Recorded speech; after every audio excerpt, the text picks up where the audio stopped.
Assalamualaikum warahmatullahi wabarakatuh. Perkenalkan, nama saya Wulan Nadila dengan NIM 1905117. Saya mahasiswa dari mata kuliah Hukum Jaminan kelas 6A. Di sini saya akan mempresentasikan hasil jawaban dari ujian tengah semester saya. Pertanyaan pertama yaitu, coba saudara jelaskan pengertian dari hukum jaminan. Dalam seminar Badan Pembinaan Hukum Nasional tentang lembaga hipotek dan jaminan lainnya, disebutkan bahwa hukum jaminan meliputi pengertian baik jaminan kebendaan maupun jaminan perorangan. Pengertian hukum jaminan ini mengacu pada jenis jaminan, bukan pengertian hukum jaminan. Definisi ini menjadi tidak jelas karena yang dilihat hanya dari penggolongannya saja. Sri Dewi Mas John Sofwan mengemukakan bahwa hukum jaminan adalah mengatur konstruksi yuridis yang memungkinkan pemberian fasilitas kredit dengan menjaminkan benda-benda yang dibelinya sebagai jaminan. Peraturan demikian harus cukup meyakinkan dan memberikan kepastian hukum bagi lembaga-lembaga kredit baik dari dalam negeri maupun luar negeri. Adanya lembaga jaminan dan lembaga demikian kiranya harus dibarengi dengan adanya lembaga kredit dengan jumlah besar, dengan jangka waktu yang lama, dan bunga yang relatif rendah. Pertanyaan nomor 2 yaitu, coba saudara jelaskan objek dan ruang lingkup hukum jaminan. Objek itu dibagi menjadi dua macam, yaitu objek material dan objek formal. Objek material yaitu bahan yang dijadikan sasaran dalam penyelidikannya. Objek material hukum jaminan adalah manusia.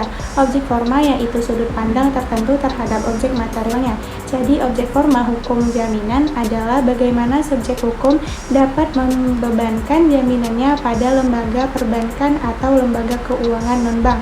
Sedangkan ruang lingkup kajian hukum jaminan meliputi jaminan umum dan jaminan khusus. Jaminan khusus dibagi menjadi dua macam, yaitu jaminan kebendaan dan perorangan. Jaminan kebendaan dibagi menjadi jaminan benda bergerak dan tidak bergerak. Yang termasuk dalam jaminan benda bergerak meliputi gadai, fidusia, sedangkan jaminan benda tidak bergerak meliputi hak tanggungan fidusia, khususnya rumah susun, hipotek, kapal laut, dan pesawat udara. Sedangkan jaminan perorangan meliputi bor, tanggung-menanggung, dan garansi bank. 3. Apa yang dimaksud dengan jaminan? Jaminan adalah tanggungan atas pinjaman yang diterima atau garansi atau janji seseorang untuk menanggung utang atau kewajiban tersebut tidak terpenuhi. Yang keempat, apa saja syarat dan manfaat benda jaminan? Syarat-syarat benda jaminan tersebut adalah, yang pertama, dapat secara mudah membantu perolehan kredit itu oleh pihak yang memerlukannya. Yang kedua, tidak melemahkan potensi atau kekuatan si pencari kredit untuk melakukan atau meneruskan usahanya. Yang ketiga, memberikan kepastian kepada si kreditor dalam arti bahwa barang jaminan setiap waktu tersedia untuk dieksekusi, bila perlu dapat mudah diuangkan untuk melunasi utangnya si penerima kredit. Selain itu, jaminan mempunyai kedudukan dan manfaat yang sangat penting dalam menunjang pembangunan ekonomi, karena keberadaan lembaga ini dapat memberikan manfaat bagi kreditor dan debitur. Manfaat bagi kreditor adalah, yang pertama, terwujudnya keamanan terhadap transaksi dagang yang ditutup. Yang kedua, memberikan kepastian hukum bagi kreditor. 5. Apa saja yang termasuk jaminan kebendaan dan jaminan perorangan, dan berikan contohnya. Yang pertama, jaminan material atau kebendaan, yaitu jaminan kebendaan mempunyai ciri-ciri kebendaan dalam arti memberikan hak mendahului di atas benda-benda tertentu dan mempunyai sifat melekat dan mengikuti benda yang bersangkutan. Jaminan kebendaan yang memiliki contoh atau terdiri atas hak tanggungan, gadai, dan hipotek.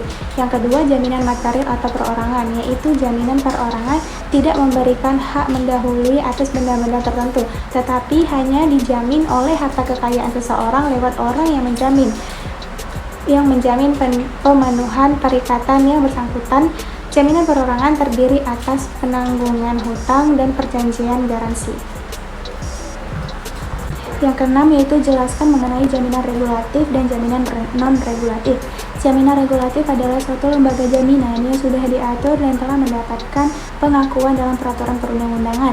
Termasuk ke dalam golongan jaminan ini adalah hak tanggungan hipotek, kredit verban, dan gadai, dan bohtok. Sedangkan jaminan non-regulatif adalah lembaga jaminan yang belum mendapatkan pengaturan secara khusus dalam peraturan perundang-undangan.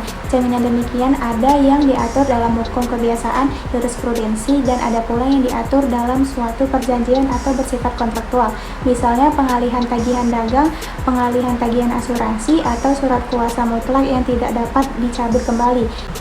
Ketujuh, apa yang dimaksud dengan gadai? Menurut ketentuan pasal 1150 KUH Perdata memberikan pengertian gadai adalah hak yang diperoleh kreditur atas suatu benda bergerak yang diserahkan kepadanya oleh debitur atau orang lain atas namanya untuk menjamin suatu utang dan yang memberikan kekuasaan kepada kreditur untuk mendapat pelunasan dari benda tersebut lebih dulu daripada kreditur lainnya, kecuali biaya untuk melelang benda tersebut dan biaya yang telah dikeluarkan untuk pemeliharaan setelah benda itu digadaikan. Biaya-biaya mana harus didahulukan? Kapan, bagaimana proses terjadinya gadai? Gadai akan lahir dan mengikat para pihak dengan membebankan jaminan gadai atas suatu benda bergerak dengan terlebih dahulu membuat perjanjian gadai. Selanjutnya, pemberi gadai menyerahkan secara nyata atas benda bergerak tersebut yang digadaikan kepada penerima gadai.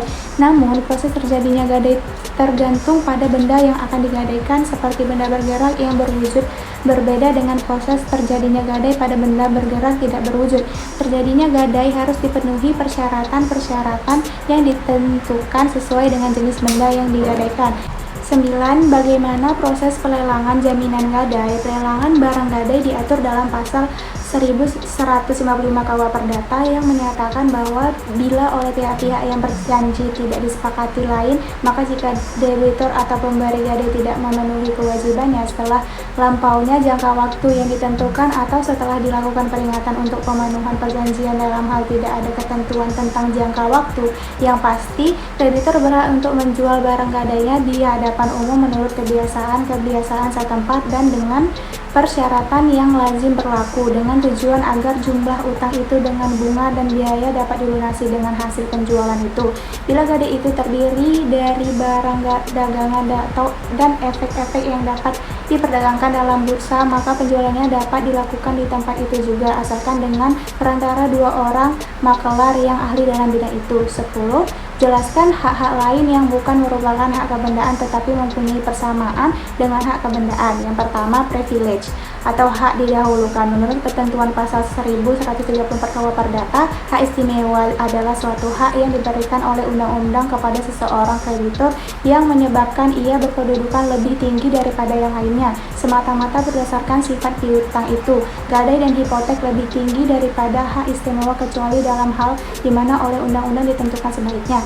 Yang kedua, yaitu hak retensi, adalah hak untuk menahan suatu benda sampai suatu piutang yang berkalian dengan benda itu dilunasi. Hak retensi ini merupakan hak perseorangan namun mempunyai aspek sifat kebendaan dan karena itu dibicarakan dalam hukum benda atau hak retensi tidak menimbulkan hak didahulukan. Kreditur berkedudukan sebagai kreditur konkuren. Sekian hasil presentasi jawaban ujian tengah semester saya. Bila ada salah kata mohon dimaafkan. Wassalamualaikum warahmatullahi wabarakatuh.